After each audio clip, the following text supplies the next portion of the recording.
welcome to Talent Hub Talk. I am Ben Duncan, and this is a place where prominent and inspirational figures from both the local ANZ and global Salesforce Ohana share their stories. In today's episode, we are looking back on some of the highlights from Talent Hub Talk episodes released through 2022. Thank you to all of our awesome listeners and amazing guests from the last year.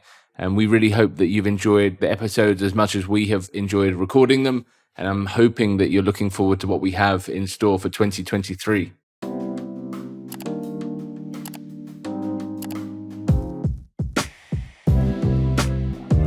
Have you always been someone that has had that kind of entrepreneurial spirit? And what was it about starting a business that really appealed to you? To be honest with you, I really wanted to be an airline pilot and not work in technology. But then seeing everything that happened from the time of Facebook and all of those other big companies popping up, it was like, there's surely a lot of work in tech. So catching that wave would surely be to put it this way, a sure path to earn my bread first, to be able to help my family, to be able to create the fuel. I call money the fuel. Yeah, to create the fuel to power the dreams. One thing that I love a lot is helping people.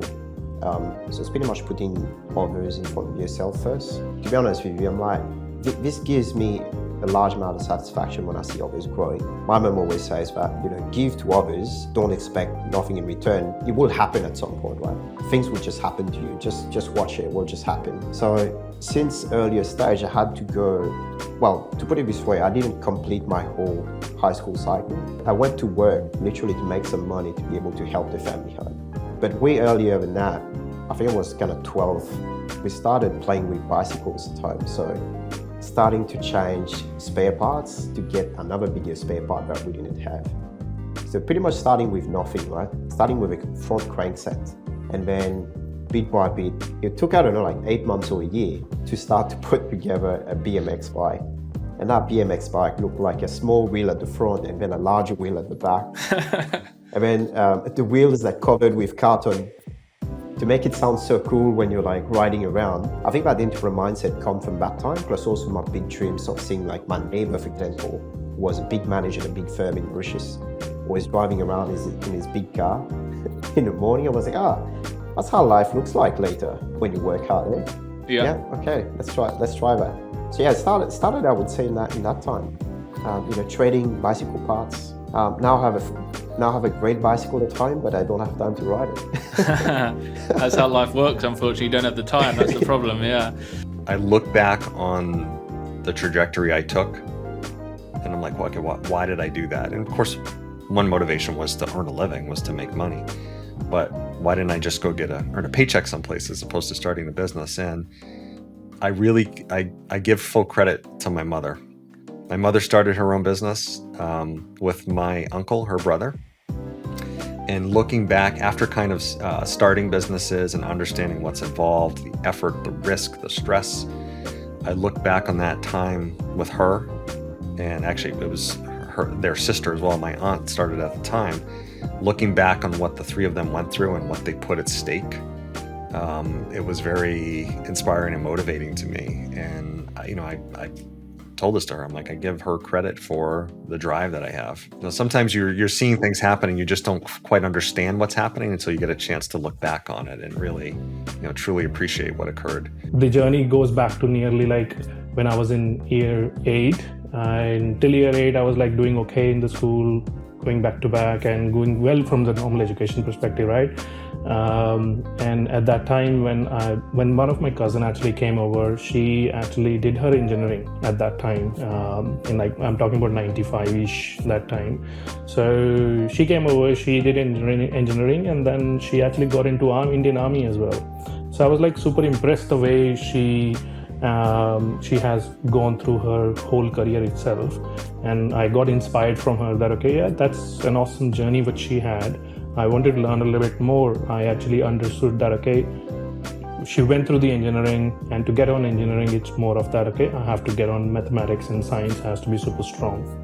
so which I was already doing, but my schooling was in kind of in Hindi medium actually in India, so it was not in English. And I was told that engineering happens in English medium, so you got to really change your technique and change your ways and learn about how the whole education system will reflect on it. So I actually spoke to my mom literally, and I said, okay mom, I have to go, you have to come with me and speak to the principal of my school, and we have to convince them that okay, they're going to allow me to sit in this school in English medium. In the Hindi medium, I'll sit in all the exam in English.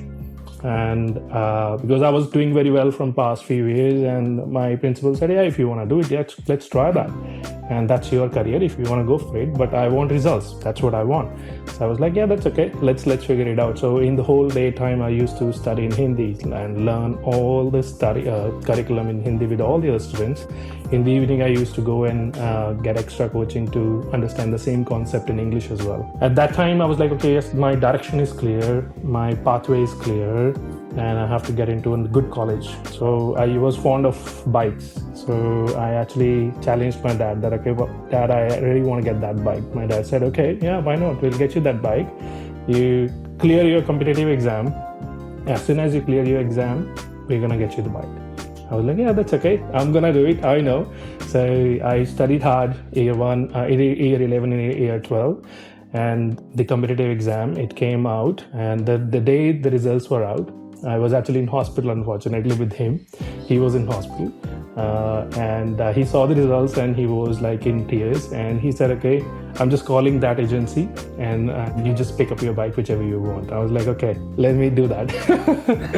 So that was like the motivation or a goal setting for me to really achieve one target. I guess for us, because me and Thomas, our background, we started in the Salesforce ecosystem. So we've always been influenced by Salesforce one way or the other. So when I started at We Engage Group from inception, Pledge 1% was something I wanted to commit to. I think the whole philosophy behind it is just great. So that was like underpinning it. But we always wanted to build a business that was going to give back. And funnily enough, Mark Benioff, the god of our industry, he has a saying which is, as businesses, we can be financially successful and at the same time make the world a better place. And for me, that was just something that stuck true. And I remember reading that when I read his book many years ago. So we always knew we wanted to underpin similar ethos to Salesforce. Why can't we make this really successful business but have philanthropy underpinning everything? So I guess Benioff kind of inspired it from years and years ago, and that enabled us to do it. And then from there, like, it organically grew. Like, we knew we wanted to build a business that was only focused around working with companies who were doing something positive for the planet or people. And then naturally, Salesforce being the thing that I've done for nearly a decade now, all the customers that we work with, 9 times out of 10 hire Salesforce as well. So we've got the cadence of helping them grow their product teams and really have an impact on the world. I can help them with Salesforce as well. And then between all the bottom line is, between it all, we can give back at the same time. So like, we donate profit, we donate time. I do free hires for people. I saw today you posted one, yeah.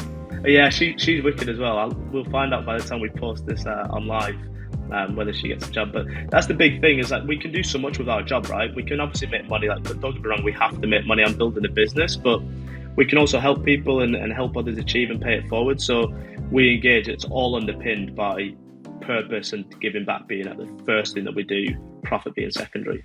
I saw on your company LinkedIn page you'd been delivering some free Salesforce training, like admin training and support for people in Perth. So what was the thinking behind that? Where did that idea come from?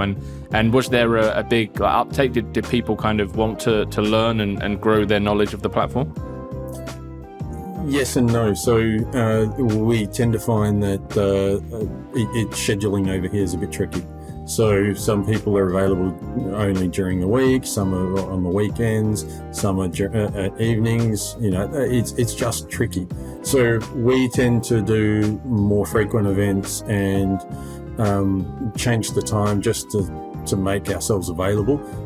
The reason why, we're just paying it forward. So we just by running a lot of these community events, I'm helping myself because I'm creating a group of people where I can ask questions and, I'm I've got 3 young kids. I don't have as much time as I used to have. So having some real connection time and asking people, and everybody's got strengths and weaknesses. Platform is so big. I'm not going to be an expert at anything. So creating that community for me was almost a selfish thing because I needed the help. I've grown up with football teams. I don't really want to do this by myself. I'd much prefer to have a group of people. And it's been interesting over the years that I've been running the developer group here. People would come in and out. I saw a photo of about 3 or 4 years ago. One of the gents is in Colombia, one's in Adelaide, one's in Sydney. It just changes. So being able to help people and become part of the community, they grow, they go on to bigger and better things, but it's just having somewhere to go and ask questions and feel like part of a group. Take any technology, let it be Salesforce or Oracle or any technology. If you're technically good, you can code and you understand the technology, of course you will do really well.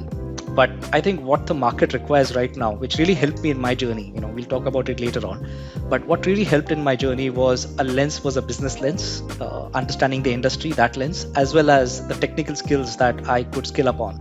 And when all of these work in tandem and as a combo, then the sky is the limit. So I think even though I am in the IT field, if you look at a high level, I am kind of utilizing all the skills which I learned throughout my life. Being a doctor, I did my MBA as well later on, and then coming into the IT world, and now I have 17 Salesforce certifications, and I'm a solution architect. So all of them working together, I really help.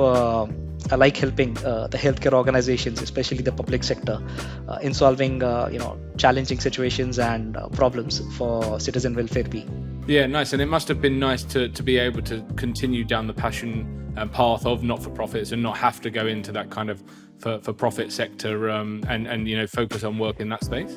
Exactly. It is a real privilege, and I think on the flip side, I would say also that it allowed me to work within non-profits without having to commit to a career within a particular stream. I didn't have to go and do a community development master's and work in international aid in order to participate in the sector. I've worked with disability organisations, health, environmental advocacy. I worked with the Queensland Greens for a little while. So I've been able to get exposed to a huge breadth of organisations and different missions and different changes that organisations are trying to do. And I wouldn't have had that privilege if I'd sort of committed to working in one particular stream of non-profits. The community user groups are fantastic. Like I love the user groups, and the community-led dreaming events are wonderful. I'm glad that those were started up. I have to give a shout out to my good friend Michelle Burra, who runs the Atlanta Salesforce Saturday group. I wouldn't be here today if I had not joined that group.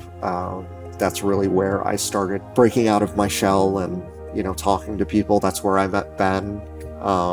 So literally would not be where I'm at. And, there's the normal people on Twitter and that I've met in real life now. Jeanette Jett and Michelle Hansen and Melissa Hildees are just fantastic people. So I could go on and on with all of the people that are within the ecosystem that are just absolutely fantastic. After the presentation, a few days later, he reached out to me. Somehow he would have found out that I also have 6 in retake.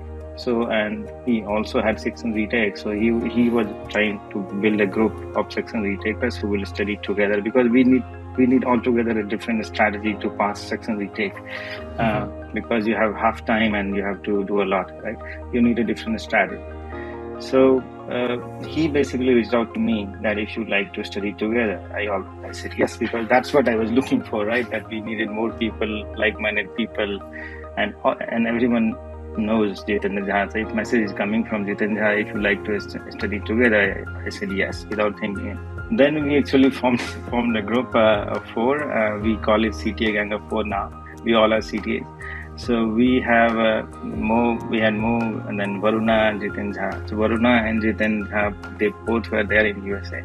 I was there in UK, and Mo was there in Australia at that time. So there was a real challenge in terms of time zone, that how we are going to manage the time zone, because we lived in 3 different continents, right?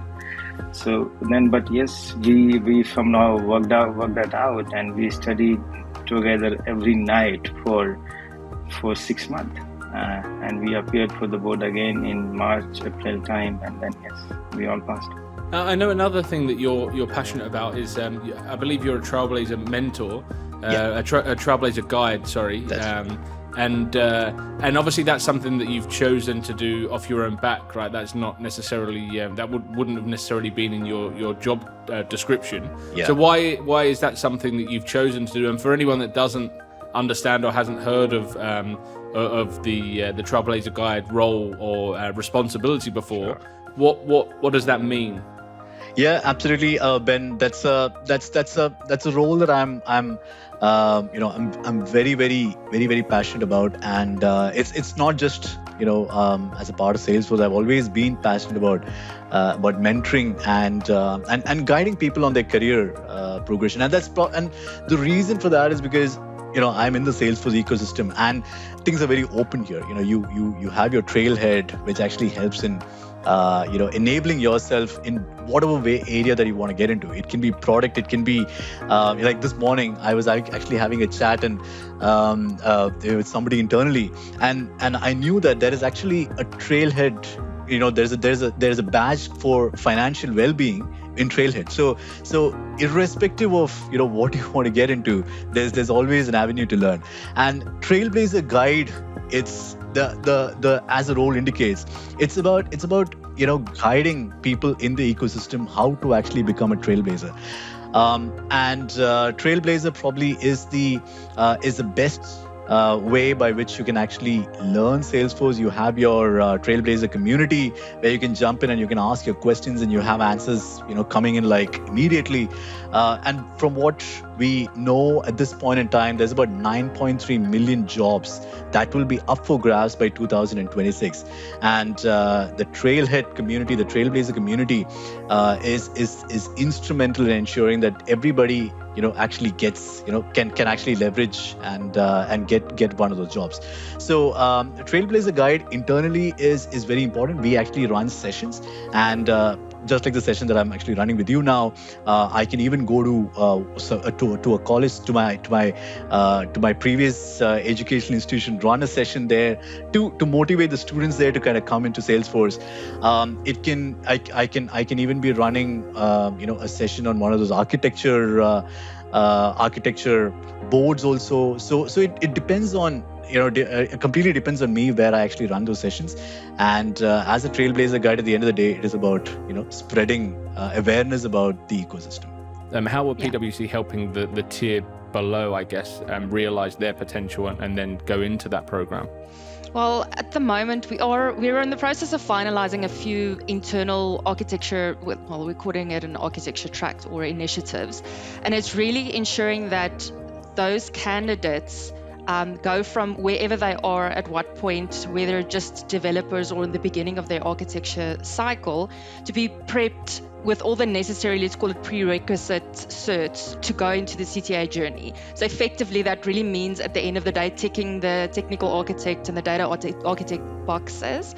And we're like hoping to launch this by H2 this year. We obviously have internal support programs in place as well, but from an upskilling perspective, that's what we're looking at to support them. And I know you're very passionate about ending the stigma around mental illness, and you speak openly about your diagnosis of bipolar. So why is it so important that we are talking about this topic and others talk about this topic? It becomes something that everyone is talking about. It's first and foremost super important to talk about so that we can get people the help that they need. And then also, suicide rates amongst folks with mental illness are obviously more relative than to those who do not have mental illness. So helping those people, preventing suicide is such a huge thing, and if we don't talk about the stuff that leads up to suicide and attempting suicide, then we're not going to be able to reach the people who really need that help. So not only is talking about it for getting help and suicide awareness and prevention, but also how do we coexist with this? In my talk, 10 million people have bipolar disorder, but we don't talk about it at all. But there's 10 million people out there not knowing how to balance this in their life. So that's a lot of people we can help, and that's just bipolar. So if you think of like all these other types of mental illnesses, depression, anxiety, and who can have full-time jobs and work-life balance and all that other stuff, like those are even more people that we can help, but we can't if we don't talk about it. So the Salesforce admin conundrum is a term that I use to describe what I think is a very common occurrence for really good Salesforce admins, and that is the more value you deliver, the busier you get, right? Everybody wants a piece of you. So, you did a knocked out job with, getting the sales cloud, stood up, or maybe you came in after the fact and got it optimized, or maybe you brought on this extra team and they're killing it. You've got this automation and now you're using Marketing Cloud, and, what happens? Oh, suddenly this team wants a piece of you, right? Maybe, the whatever, and they're not always even related. It's procurement thought, and they want to see if you can do this. And what is very common inside organizations is Salesforce has this land and expand strategy. So they're there, in the wings, like absolutely willing to help and willing to help you make the business case. And your constituents are growing, and yet it's not uncommon for there to be no additional resources growing proportionately. So you're doing a bang-up job, you are adding value left and right, and yet you're overworked, you're tired, you're cranky, and feeling overwhelmed. I think I've been there on many occasions. I've witnessed it on my team. I talk to a lot of people in the ecosystem. I think it's very common. And in fact, this is part of the reason that I wrote my book, is it's really, first of all, it's important for me to help make sure that people understand, like, what does it mean to add value as a Salesforce admin, right? But equally important, I feel very passionate that if I'm going to teach people how to do that, I darn well better give them the tools to ensure that they can over-deliver without overwhelm. So that's actually the second part of my book. I think it's challenging being a parent and working kind of no matter what role you're doing. I don't think that it's that much harder for us as an architect. It also kind of leans into what Shari was saying about having to set boundaries for yourself, whether you're a parent or not. Generally, once you get to that architect role, you've kind of tasted a few different aspects of project delivery, right? You know how things work. Just because you can do a thing doesn't mean that you should. So you need to be able to communicate with your team, understand who you're going to delegate to, and know that they're going to support you through that. Pre-parenthood, I really didn't mind working long hours. I think when you're in this kind of consulting industry, you tend to be people who are a little bit addicted to work, really, really enjoy the hard work and the challenges. So I would work evenings, I would work weekends, I would work early mornings. I remember supporting some, East Coast US implementations. It was very early starts. But now, I've got a little girl who's waiting to spend time with me. I'm always going to want to put her needs before work every single time. It sucks to disappoint a coworker or a client, but disappointing my little girl is, I just can't do it. Being a parent has made me more organized, right? I do feel I'm more efficient with my time, and I'm a better multitasker because I know I need to do these many things now within this limited time. And I look at it as a positive. Like I feel I'm still doing similar things that I used to do before being a parent, but I'm so much more efficient with the things I do. So I think that's definitely what I think being a parent has taught me. So my results came at 6:30 a.m. in the morning. That's when I read it. When I woke up to wake up my kids, that's when I read it. So I called them and told them that, the results are out. And I couldn't believe they had tears in their eyes. They came driving home to my house, and they were all so emotional. And probably at that point, I realized that I have just not made it big for myself. I have made it so big for everybody around me, right? While I told her that I'm going to get a fancy certificate, my husband told her, her father told her that, once mommy gets this exam right and when she passes it, she will be walking 2 feet above the ground. So then the moment I told her I got my result, and then she looked down, and you're still walking on the ground. That's brilliant. So yeah, it was cute to have that reaction from her. Yeah. It's quite funny that even when I passed the exam, I sort of had withdrawal symptoms that I'm not joining these day-to-day calls and the study groups, because it had become a habit for about a year and a half where my every morning started with the study group calls with everyone. So I think it sort of becomes a habit and something that I started enjoying as well, which meant that I started missing that daily calls which was happening. So for me, it was huge, I would say. I mean, I felt really happy and excited. I wanted to shout it out loud, but my baby was sleeping. It was, let's and say, not to wake. 11:40 p.m. at night it was. I was checking the email most of the time, right? So I went upstairs and I woke up my wife. She was also sleeping. And I whispered, right? And she jumped from the bed and we started jumping in circles together, right? In silence, because we cannot scream. So it was a really fun moment. So and also, let's say, for me was really an achievement, and also for the South American region, because I was the first South American CTA. It was an honor for me when I realized it. And hopefully this also will motivate, right, South America, and we start having more CTAs from that region. It was fun. I think that when I knew the result, I was alone in Moscow because my wife was back with her parents, and I was I think I got the result in the middle of the night or something. And what I remember very well from that day and the day after is I had a huge toothache. So my tooth was like blowing. So it was so intense. It was the hugest pain probably in my life. So I remember it more than the fact of the exam. So it spoiled a little bit the joy of passing. Because for me, the key thing of the day was really to get rid of this pain and go to the dentist rather than celebrating the exam. For me, Ben, the most important aspect, it might sound very naive and very simple, but for me, the most important thing about being a consultant is to articulate anything that you say in the most simplest of ways, right? Let me give you an example. Okay, so you have a requirement, and then you put the requirement in front of your developer, and the developer, and then we ask the developer, okay, how do you do this? So the developer would say, oh, you know what? Let's write a trigger, a before update trigger, which can actually go in and update this particular field in there, which will actually write a flow and all that. You come up with all these flashy terms, right? At the end of the day, when you present something like that to a customer, the customer is like, I don't care about what is a trigger. I don't care about metadata or anything like that, right? Just explain to me in layman's terms. The moment you can actually start doing that to a customer or to people around you, that's when you actually become a consultant. And I think that is the most important skill set. Product knowledge, Salesforce knowledge, CPQ, billing, all of that, that's all great to have. I mean, keep it in your back pocket.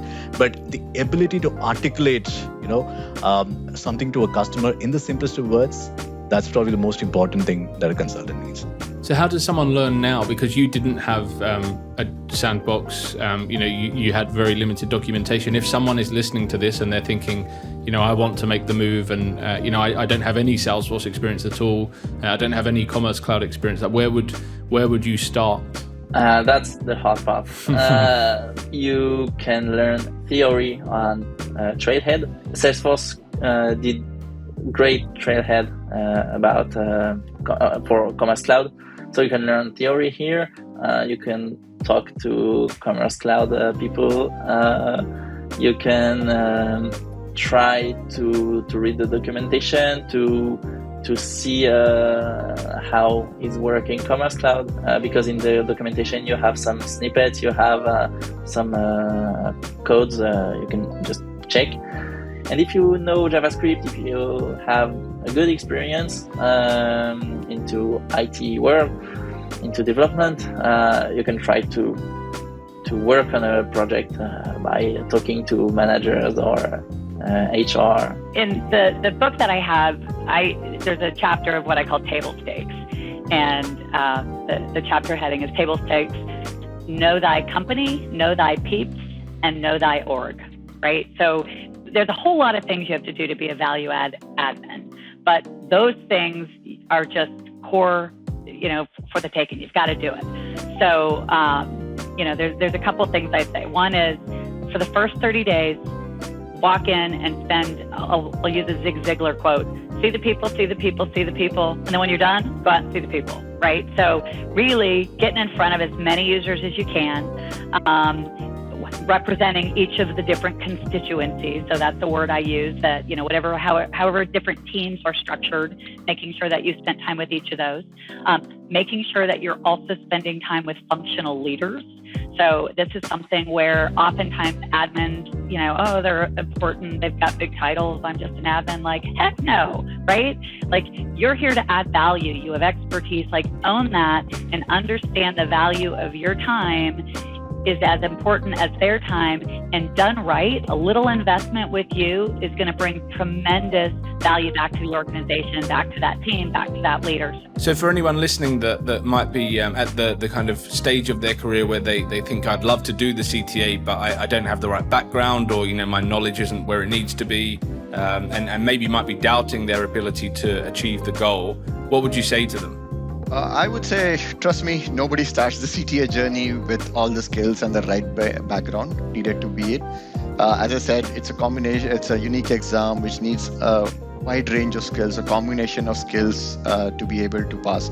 So I've seen many people on the journey who come from a strong technical background, but need to learn that looking at things from the user experience perspective, communicating better, taking that consulting approach where you look at the pros and cons, trade-offs of particular solutions and talk in those parts. And there are people like me as well who come from very different background who need to probably fill in gaps in other areas. So trust me, you have to learn something new to become a CTA. You can't do it with your existing skills. So I think as long as one is ready to work hard, they're committed to the cause, and they understand that it's not a flip of a switch. It's not going to happen in a very short amount of time. You probably get 70-80% of what you need probably through a lot of learning and your prerequisites and the certs and so on. But from then on, it's a very incremental process of improving and adding those complementary skills, and probably getting to a space where your presentation, your communication is very pointed and you're speaking the things which are actually necessary and use your time well. Basically, it's also about time management and making sure that you are doing the right things within the time you have for your presentation and Q&A.